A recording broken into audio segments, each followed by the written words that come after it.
Well, thank you, and thank you to the Centers for National Interest for having us and for this discussion. And I think there are a lot of aspects of foreign policy where right and left can come together and where party doesn't make so much difference. There's been a bipartisan consensus on foreign policy in this town for a long time. Unfortunately, I think the bipartisan consensus may now be wrong, and there needs to be another bipartisan consensus talking in another fashion.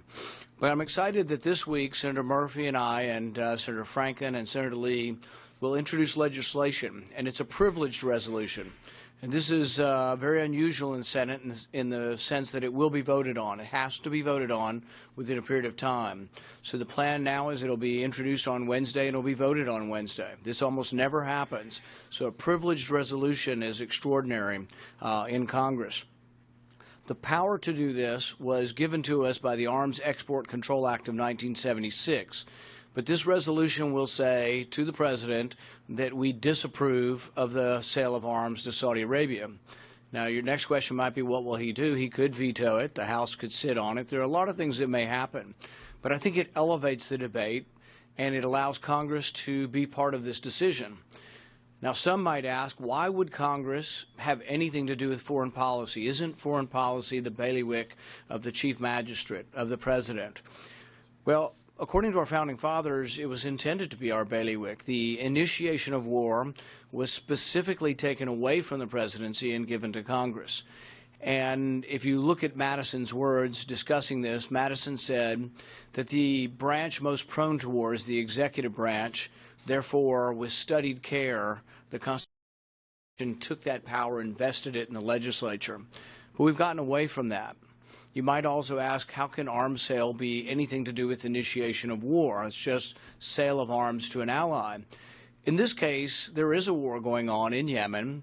We are refueling the planes that are dropping the bombs. We are giving the targets, and we have people positioned there helping to guide the missiles into their targets. So I think we are actively part of a war in Yemen, and I think almost no American knows that we're involved with it. That initiation of war, we can debate the pros and cons of whether we should do it. We can debate whether it's in our vital national interest, but we can't just simply have no debate.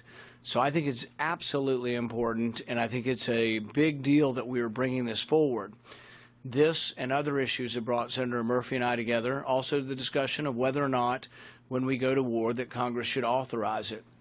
So the authorization of use of military force, there were two in the last 15 years, one to go after the people who attacked us on 9/11, and that's simply what it said, and then the other for the Iraq War. Neither of those apply to Yemen.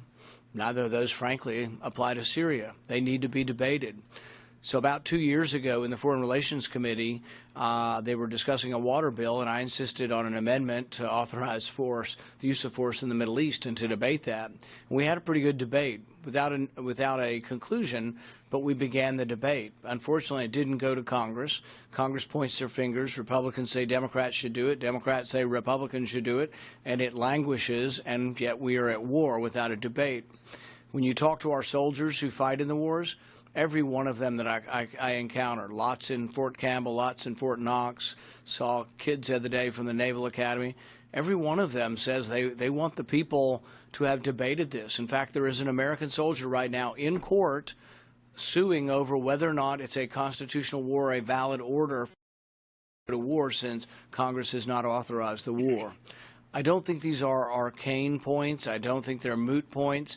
I think it's incredibly important that Congress be part of foreign policy. It's what our founding fathers intended. And I think this debate this week over whether or not we send arms into Saudi Arabia is an important and valid one. I'm very excited to have Senator Murphy being a partner in this. And with that,